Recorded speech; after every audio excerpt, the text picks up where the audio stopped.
Okay, students, now question number 14 of differentiation from your past paper file is of May June 16, paper 1-3. And the question is the point P is moving along a curve. Equation of the curve is y is equals to x squared minus 10 over 3, x power 3 over 2 plus 5x in such a way that the rate of change of y is constant. Rate of change of y क्या दिया गया है? एक constant दे दिया गया. Find the values of x at the point at which the rate of change of x is equal to half the rate of change of y. Condition क्या दे दी? Condition दी है find the values of x at the points at which the rate of change of x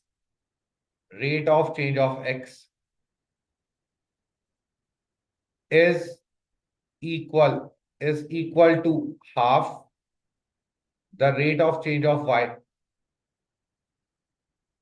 The rate of change of y, we have to calculate this.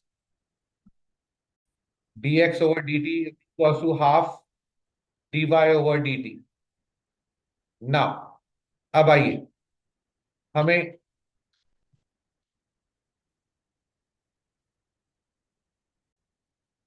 guys the condition is rate of change of x is half the rate of change of y. और rate का मतलब क्या है?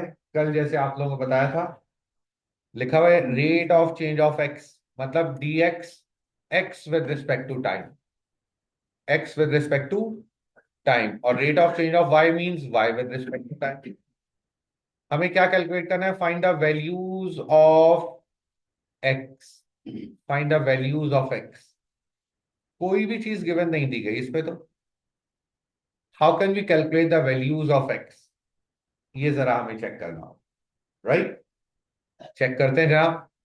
अब देखिए, अगर मैं इन conditions पर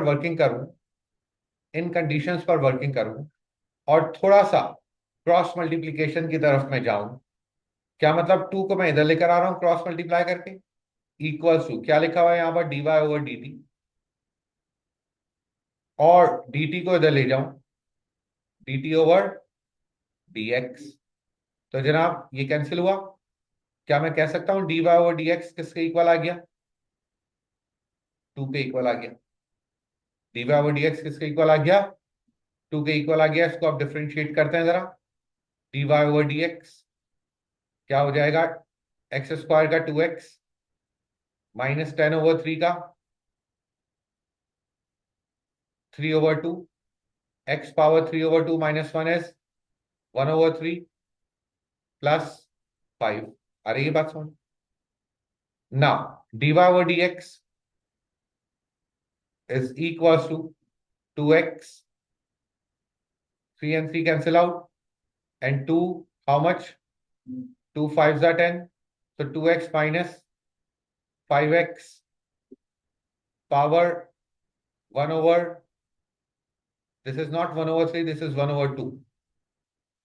1 over 2 plus 5.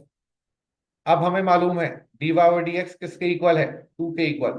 तो हम कह सकते हैं 2x माइनस 5x की power half plus 5 is equals to 2, and 2x minus 5x power half plus 3 is equals to 0. अब सुनिएगा, it's not a quadratic equation, लेकिन क्वाड्रेटिक इक्वेशन में क्या होता है? फर्स्ट टर्म एक्स स्क्वायर और दूसरी टर्म एक्स की पावर 1. यहां पर फर्स्ट टर्म एक्स और दूसरी टर्म एक्स की पावर हाफ, दोनों में डिफरेंस वही क्वाड्रेटिक वाला ही चल रहा है कि अगर ये 2 है तो डिवाइडेड बाय 2 करेंगे तो 1 हो जाएगी पावर, और यहां पर ये 1 है तो यहां पर क्या हो गया? 1/2. कैलकुलेटर से इसको सॉल्व कर लीजिए और कंसीडर कीजिए क्वाड्रेटिक इक्वेशन ही है ये. कंसीडर कर लीजिए क्वाड्रेटिक इक्वेशन ही है, और एक्स की मुझे 2 वैल्यूज बताइए.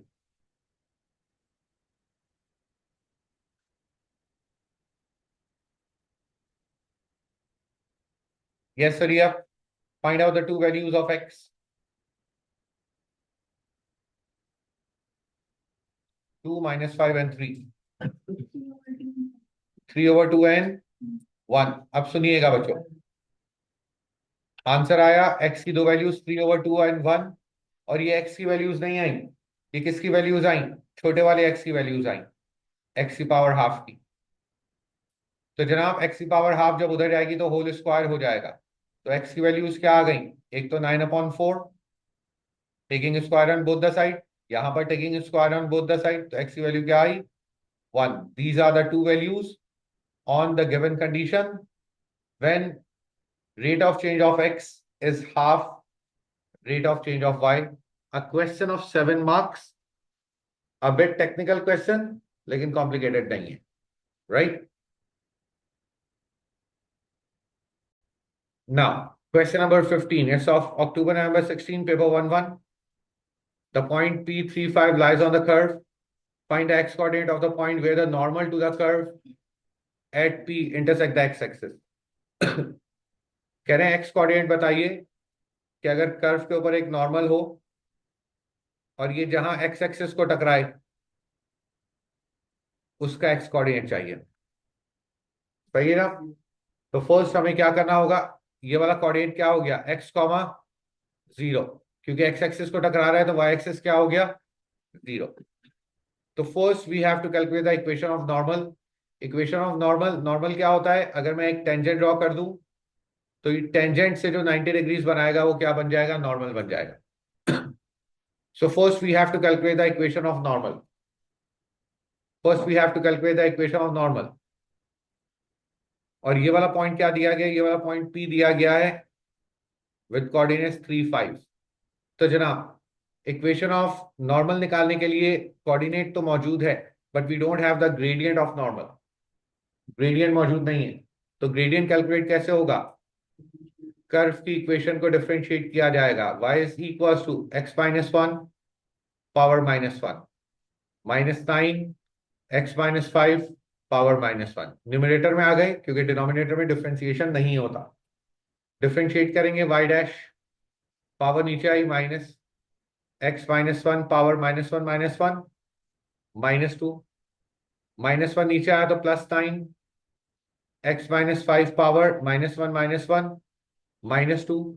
तो बेसिकली ये क्या निकल कर आया, gradient of tangent which is -1/x-1 whole square +9/x-5 whole square. ये ग्रेडियंट ऑफ टेंजेंट की एक्सप्रेशन आ गई। अब इसमें x की वैल्यू क्या रखी जाएगी, 3 रखी जाएगी। तो gradient of tangent when x is 3, -1/3 -1 2 का स्क्वायर 4 +9/3 -5 -2 का square 4। So it will B, the answer is 2। Gradient of tangent क्या आ गया, 2 आ गया। तो ग्रेडियंट ऑफ नॉर्मल क्या हो जाएगा, ग्रेडियंट ऑफ नॉर्मल हो जाएगा नेगेटिव रेसिप्रोकल। कोऑर्डिनेट क्या है, 3, 5, जहां से नॉर्मल की इक्वेशन आएगी, by using y - y1 equals to m x - x1, y - y1 कितना है 5, ग्रेडियंट क्या है -1/2, x - x1 कितना है 3, cross multiply 2y -10 is equal to -x +3। हमसे क्या कहा गया था, x के कोऑर्डिनेट निकाल, x की वैल्यू निकालनी, जबकि y क्या है 0। तो इक्वेशन ऑफ नॉर्मल ये रही, y 0 हुआ तो -10 इज इक्वल टू -x +3, और x की वैल्यू क्या आ गई, 10 + 3 इज 13। तो पता ये चला 13,0 पर जो नॉर्मल टू द कर्व है एट 3, 5 वो इंटरसेक्ट कर रहा है किससे, x एक्सिस से। आई बात समझ ना। मजीद आगे चल रहे हैं, सेकंड कह रहे हैं find the coordinate of each of the stationary points. क्या लिखा हुआ है, स्टेशनरी पॉइंट्स का मतलब y dash equals to 0, y dash equal to 0 करेंगे तो स्टेशनरी पॉइंट आ जाएगा। तो जनाब y डैश क्या है हमारे पास, ये रहा y dash, second part y dash equals to 0, y dash ये रहा हमारे pass, this is y dash. So -1/x - 1 whole square +9/, x minus 5 whole square equal to 0। अब जनाब एक्स की वैल्यूज हमें कैलकुलेट करना है, इसको राइट साइड पर ले जाइए। 9 over x minus 5 whole square equals to 1 over x minus 1 whole square. Cross multiplication, इसको ऊपर लेकर आ जाइए। So 9 is equal to x minus 5 over x-2, दोनों पर स्क्वायर है तो क्या कर दिया हमने, होल स्क्वायर कर दिया, taking under root on both the side. तो एक बार क्या हो गया, x-5 over x-2 equals to 3, और एक बार क्या हो गया, x-5 over x-2 equals to -3। Cross multiplication, x-5 equals to 3x -6, 3x इधर आया, x-3x -2x, 5 इधर गया तो 5 -6 -1, x क्या हो गया, यस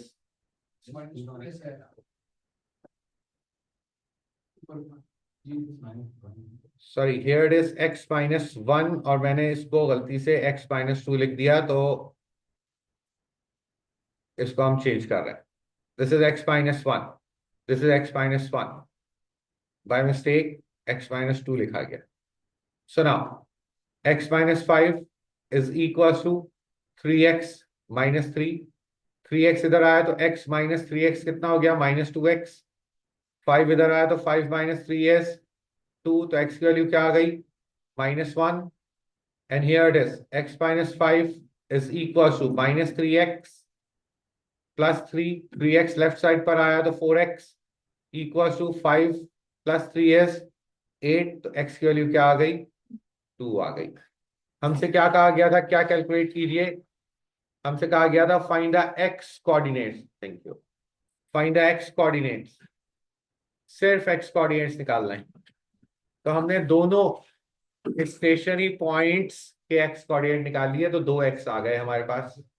हमारे पास क्या हुआ, 2x आ गए। आगे कह रहे हैं डिटरमाइन द नेचर, इसकी नेचर भी कैलकुलेट करनी है। तो नेचर कैलकुलेट करने के लिए हमें क्या करना होगा, सेकंड डेरिवेटिव लेना होगा। फर्स्ट डेरिवेटिव क्या है हमारा, हम इस फर्स्ट डेरिवेटिव को न्यूमरेटर में ले जाकर लिख रहे हैं, x-1 का whole square with minus power +9, x-5 power -2। दूसरी बार डिफ्रेंशिएट कर रहे हैं, -2 नीचे आया तो 2, और क्या हो जाएगा, x-1 की पावर -2 -1 -3, मतलब नीचे आके क्या हो गया, 3 हो गई। फिर ये -2 नीचे आया तो क्या हो जाएगा, -18 अपॉन x-5 की पावर 3। अब बताइए जरा मुझे, when x is equals to -1, when x is equals to -1, what is the value of second derivative? Calculator में रखिए और जरा आंसर कैलकुलेट कीजिए, what is the value of second derivative. और कोई student x is equals to 2 को calculator में रखे और कैलकुलेट कीजिए the value of second derivative. करिए, व्हाट इज एट -1,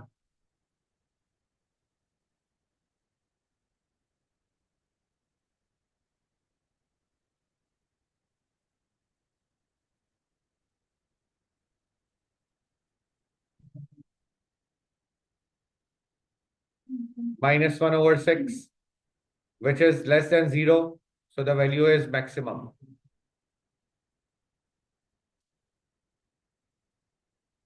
अगर सेकंड डेरिवेटिव लेस देन 0 हो जाए तो मैक्सिमम कोऑर्डिनेट, और 2 रखने पर क्या आ रहा है, 8/3, इट इज पॉजिटिव, तो देयरफॉर दिस इज मिनिमम। तो जनाब ये हमारे पास दोनों x की नेचर्स भी आ गई। आर यू क्लियर, दोनों x पर नेचर भी कर्व की हमने कैलकुलेट कर ली। Okay students, now question number 16, it's of October, November 16, paper 1-2. The equation of the curve is given. In the first part we have to calculate dy over dx. So equation of the curve is y is equals to 2 plus 3, 2x -1 whole power -1। तो जनाब y dash क्या आ गया, 2 का derivative 0, -1 नीचे आएगा तो -3, 2x -1 whole power -2, साथ में बेस का डेरिवेटिव 2, जब भी होल पावर को डिफरेंशिएट करते हैं तो साथ में क्या आ जाता है, बेस का derivative.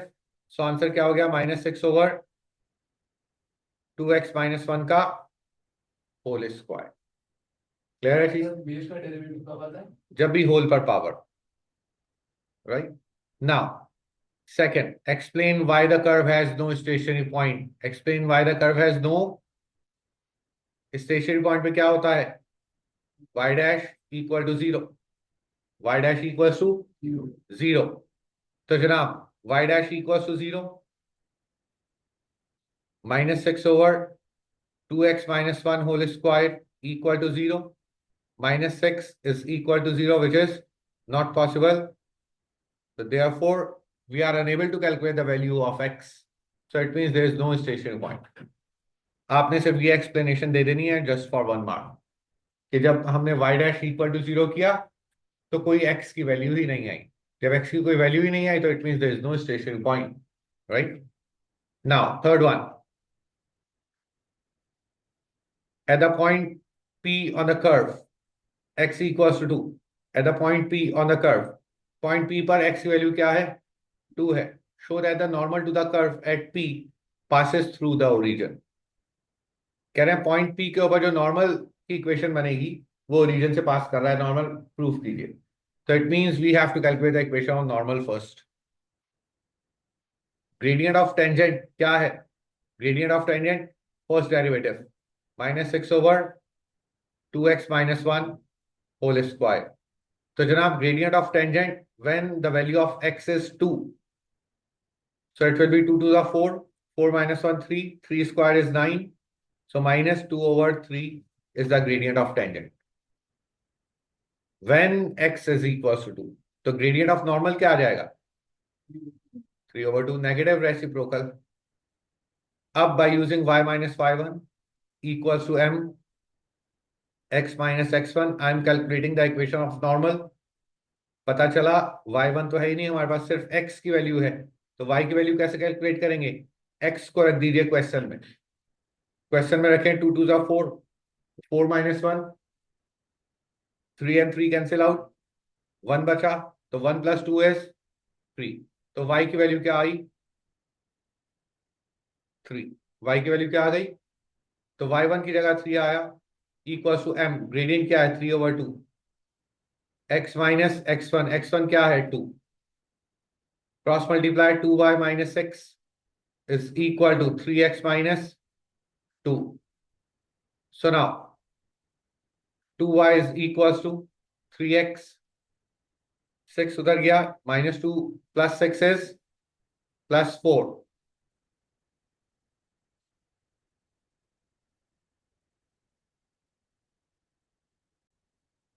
This is 3x - 6, right? And this is 3x - 6, and -6 - 6 cancel out, 2y is equals to 3x।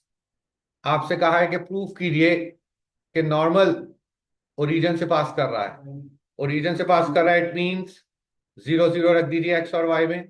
तो जब y में 0 रखा तो 0, x में 0 रखा तो 0, यस, पता चला इक्वेशन सेटिस्फाई हो गई, ओरिजिन से पास कर रहा है, normal to the curve at p। Clear?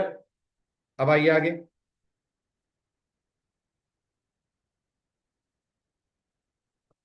Again rate of change question, just of 2 mark। A point moves along the curve in such a way that the x coordinate is decreasing at a constant rate। x का rate दिया गया, dx/dt क्या rate दिया गया, 0.06, और decreasing की वजह से माइनस लगा दिया हमने। अगर इंक्रीजिंग रेट होता या सिर्फ रेट लिखा हुआ होता तो पॉजिटिव होता, लेकिन जब डिक्रीजिंग मेंशन हो गया तो माइनस साथ में लग गया। Find the rate of change of y, rate of change of y calculate करना है dy/dt। जिसको कैलकुलेट करना होता है इसके लिए चेन रूल बनता है, तो dy/1 × 1/dt लिखा हमने, चेन रूल बना दिया, ब्रेक करके लिख दिया। प्रीवियस लेक्चर्स में ये डिस्कशन हो चुका है। ये 1 की जगह पर क्या आएगा, कुछ भी आ जाएगा, और यहां पर कुछ भी क्या होगा, dx। डी के साथ देखते हैं क्वेश्चन में क्या क्या चीजें हैं। हमारे क्वेश्चन में dy है, dt है, और तीसरा क्या है, dx, जो तीसरा एलिमेंट है वो इधर आ गया, dx। नाउ हमें रेट ऑफ चेंज कैलकुलेट करना है एट पी, एट पी। तो जनाब dy और dx की वैल्यू एट पी कितनी थी? dy और dx की वैल्यू एट पी कितनी है? -2/3। कितनी है जनाब? क्योंकि dy और dx ही तो है ग्रेडियंट ऑफ टेंजेंट। तो dy और dx की जगह हमने क्या रखा? -2/3 मल्टीप्लाई बाय रेट, इसका क्या दिया गया है? 0.06 माइनस में, तो आंसर क्या आ गया? 0.04।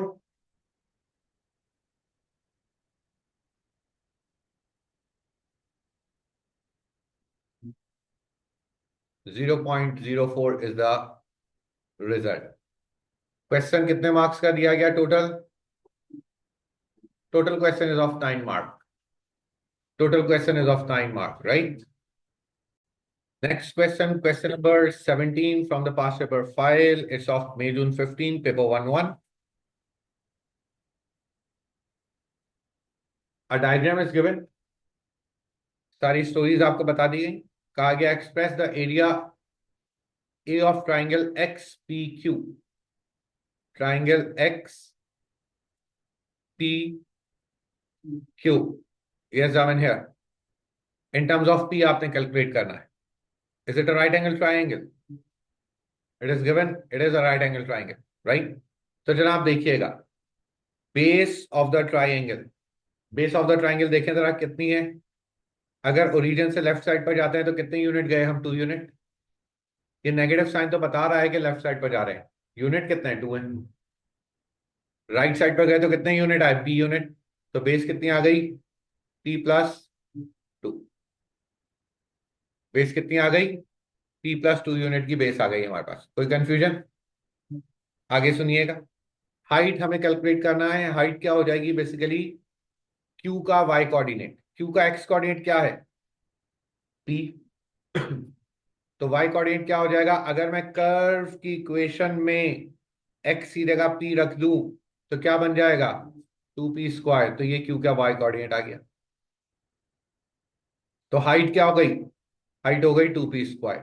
हाइट क्या हो गई?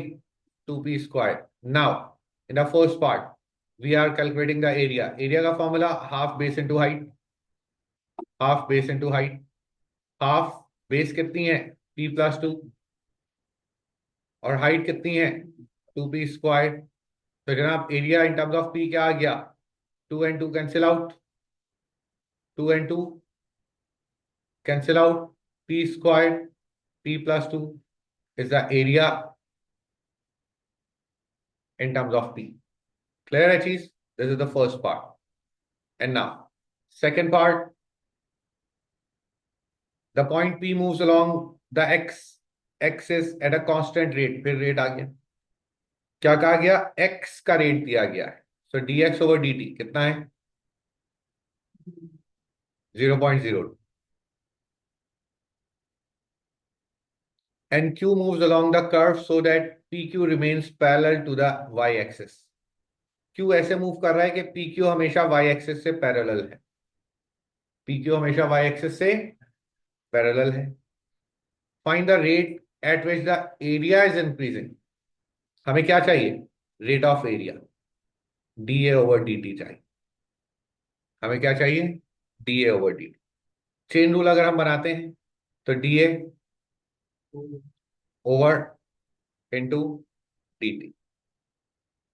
ठीक हो गया? अब देखिए यहां पर हमारे पास एक तो dA के साथ चीज चल रही है और एक हमारे पास x के साथ रेट चल रहा है, राइट? किस तरीके से सॉल्व होगा? अगर मैं यहां पर x लिख देता हूं तो जनाब dx/dt तो मौजूद है हमारे पास। कितना है? 0.02। लेकिन वी डोंट हैव dA/dx। हमारे पास dA/dx नहीं। हमारे पास dA ओवर, और ना dA/dx हम कैलकुलेट कर सकते हैं क्योंकि कोई भी कंडीशन ऐसी डायरेक्ट नहीं दी गई कि dA/dx हम कैलकुलेट कर लें। कोई भी कंडीशन ऐसे डायरेक्ट नहीं दी गई कि D A over D x हम कैलकुलेट कर लें। अब आइए फिर सोचें क्या हो सकता है। एरिया दिया गया है इन टर्म्स ऑफ पी। अगर मैं लिखता हूं area is equals to P cube plus 2p² और मैं कैलकुलेट करता हूं D A over D P, D A over D P, तो जनाब ये क्या हो जाएगा 3p² प्लस 4p। अब आप देखें D A over D P तो हम कैलकुलेट कर पा रहे हैं, लेकिन D A over D x हम कैलकुलेट नहीं कर पा रहे। ओके स्टूडेंट्स, तो हम लोगों ने क्या वर्किंग की थी कि डी ओवर डी एक्स हमने लिखा into D x over D T, तो पता ये चला प्रीवियसली दिस इज नॉट, हम लोगों ने प्रीवियसली इसको x लिखा हुआ था, this is not x, basically this is rate of p। So dp over dt is 0.02। हमें कैलकुलेट करना है रेट ऑफ एरिया।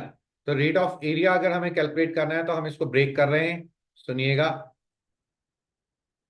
और जब ब्रेक कर रहे हैं हम, it will be like D A over 1 into 1/dt। अब आप देखिए तीसरी चीज हमारे पास क्या है, dp। तो dp यहां रखा और यहां पर हमने dp रखा।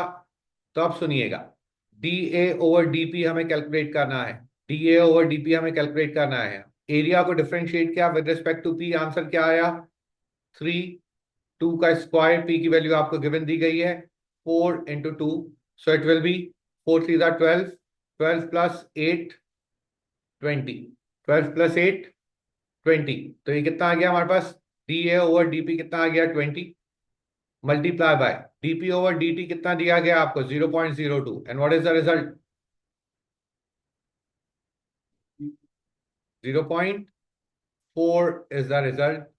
ये हमने कैलकुलेट कर लिया area with respect to time और rate of area at p is equals to 2, right.